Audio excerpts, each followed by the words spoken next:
નમસ્કાર મિત્રો, હું છું તમારો દોસ્ત પ્રિય રમેશ કણઝરિયા અને હું ખેડૂત છું. આજે એક મહત્ત્વની વાત કહેવાની છે. જે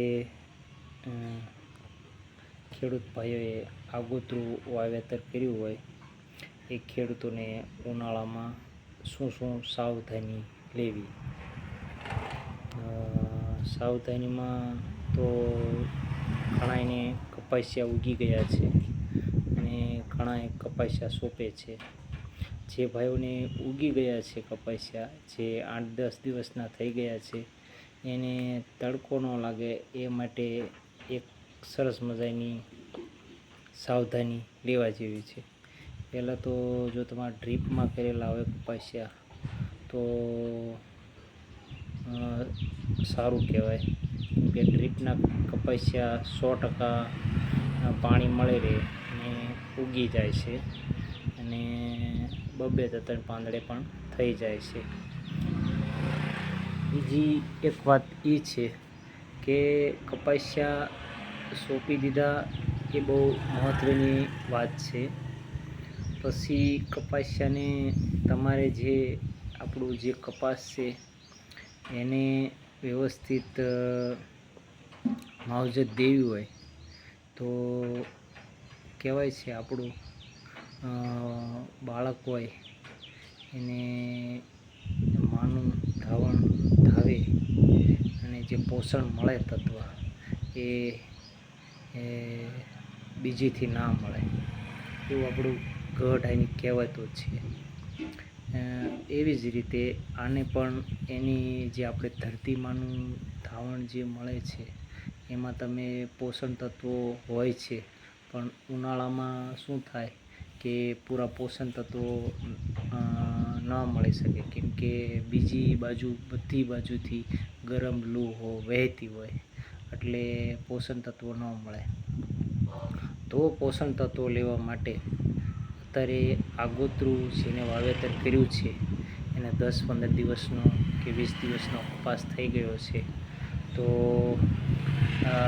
સારી એવી પદ્ધતિથી પહેલું જ તે ભૂમિ 98 પાણી સાથે ડ્રીપ હોય તો ડ્રીપમાં આપી દેવું વીઘે 500 ગ્રામ. જો લિક્વિડમાં ઓમિક એસિડ હોય તો તમારે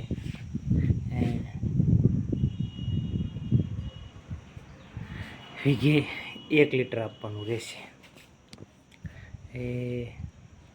વીઘે 1 લીટર આપવાનું રહેશે.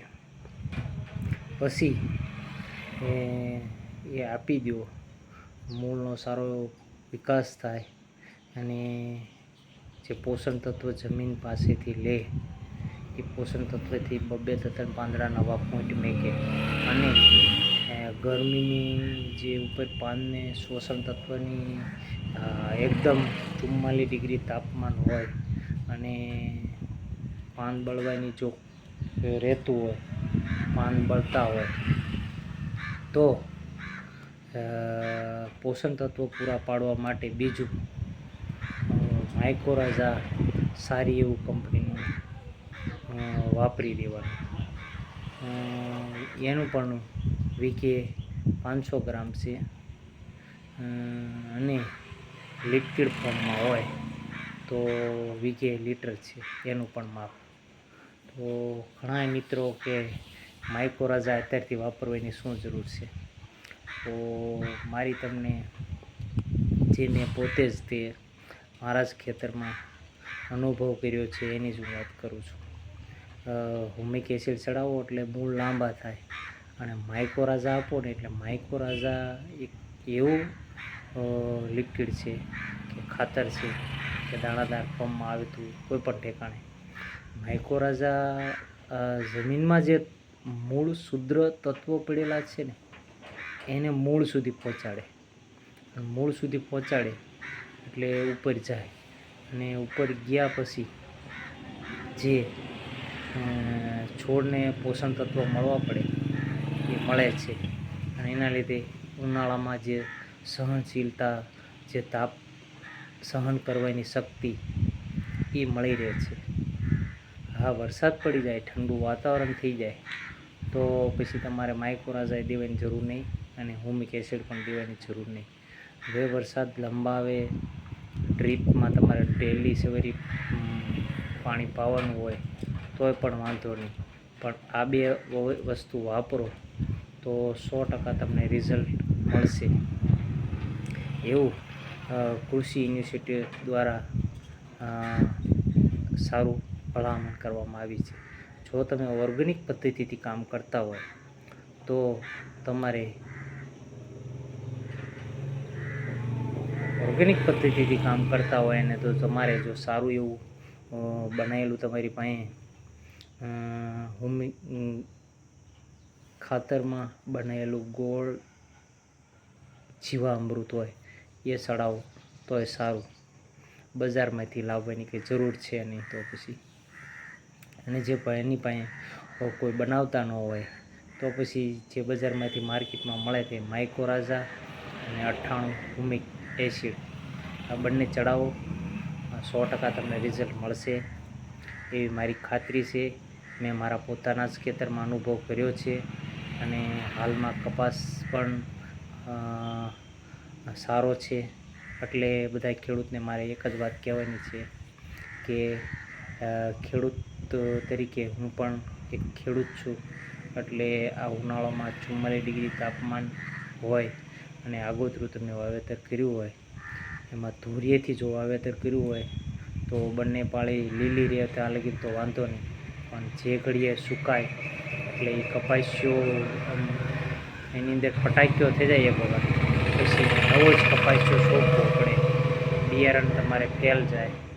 અને જો વાવેતર થોડોક સમય ખમી જાઓ અને સહેજ ઠંડુ વાતાવરણ થાવ અને સોંપો તો બેસ્ટ રિઝલ્ટ મળશે. હા, આગોતરું જેને વાવેતર કર્યું છે એને ફાલ ફૂલ પહેલાં બેસશે એવી પણ સાચી વાત છે, પણ વરસાદના લીધે ફાલ ફૂલ ખરવાની પાછળની સંભાવના હોય છે. તો જેને આગોતરું વાવેતર કર્યું છે એ બધા ખેડૂતને મારે એક જ વાત કહેવાની છે કે 100% આ રિઝલ્ટ આપતા બે પ્રોડક્ટો છે અને વાપરવા જરૂરી છે. જો તમને મારી આ વાત ગમી હોય અને તમને 100% બીજા ખેડૂતને આ વાત કહેવી હોય તો મારી આ વિડીયોને શેર કરી દો. જેટલો બને એટલો આપણા ખેડૂત મિત્રોને શેર કરો, કેમ કે આ બધું ઉનાળુ વાતાવરણના લીધે આટલું બધું તાપમાન આપણા બાપદાદાએ પણ નથી જોયું અને આવનારી પેઢી પણ આપણે આટલું તાપમાન જોશે. કેમ કે હવે વૃક્ષની કપાવણી બધી થઈ ગઈ છે, જ્યાં ત્યાં વૃક્ષો કંઈ રહ્યા નથી જે લીલોતરી હોવી જોઈએ તે, એના લીધે આપણે આ તાપમાન સહન કરવું પડે છે. તો શેઢે પાળે સારા એવા વૃક્ષો વાવવા જે ફળ ફૂલ પાછળથી આપણને ફળ આપે. મેં મારા ફરતે ફરતે જંગલી જનાવરો પણ ખાઈ ન શકે રોજ ભૂંડ, તો એના માટે મેં મારી સીતાફળી ફરતા ફરતા શેઢે સોંપી છે. જો તમને યોગ્ય લાગે તો ફરતી ફરતી સીતાફળી સોંપી શકાય. તો થોડુંક ગરમીનું વાતાવરણ પણ ઓછું થાય તો હર કોઈ ખેડૂત જો આવી ઝુંબેશ ઉપાડે તો આપણા સીમ શેઢે જે આપણને ફળો મળે છે એ આપણા ઘરના જ ખાઈ શકીએ. કેરી વાવી શકાય, પપૈયા વાવી શકાય, પછી રાયણું વાવી શકાય, આંબળા વાવી શકાય, જામફળી વાવી શકાય. ફરતે ફરતે શેઢે વાવવાથી ઘણો પણ ફાયદો થાય છે. સીતાફળી વાવવાથી તો 100% ફાયદો થાય છે, કેમ કે મારો પોતાનો અનુભવ છે એટલે હું તમને કહું છું. એટલે જે ભાઈઓ ઉનાળામાં વાવેતર કર્યું હોય કપાસનું એ ભાઈઓને આપણે ખાસ કહેવાનું છે કે આ બે પ્રોડક્ટો અવશ્ય વાપરવા અને એવી મારી ભલામણ છે. મેં મારા પોતાના જ ખેતરમાં અનુભવ કર્યો છે. ગયા વર્ષે પણ મારું સારું એવું મને રિઝલ્ટ મળ્યું હતું. એટલે આ વખતે હું ફરીને એક વખત મારા બધા ખેડૂતને કહેવા માગું છું કે અવશ્ય આ બે પ્રોડક્ટો વાપરવી. ઉનાળાના ટાઈમમાં નહીં જેવા ભાવથી મળી રહેશે. ના તમને મળે તો મારો સંપર્ક કરો, હું તમને ગુજરાતમાં ફ્રી ડિલિવરી કરી આપીશ, પણ પેમેન્ટ તમે મારા ગૂગલ પે નંબર ઉપર નાખવું પડશે. પેમેન્ટ આવી જશે એટલે હું તમને તરત કુરિયર કરી દઈશ, એટલે બીજે ત્રીજે દિવસે મળી જશે. જય જવાન જય કિસાન. બન્યા રહો મારી સાથે આવા જ વિડીયોની સાથે. જો મારો વિડીયો ગમ્યો હોય તો એક વખત અવશ્ય ક્લિક કર્યા વગર આખો વિડીયો સંપૂર્ણ જુઓ અને બીજા આપણા ખેડૂત ભાઈઓને ફોરવર્ડ કરવો, વાત કરવી, દેખાડવો વિડીયો, એવી હું તમારો ખેડૂત મિત્ર તરીકે વાત કરું છું. જય જવાન જય કિસાન.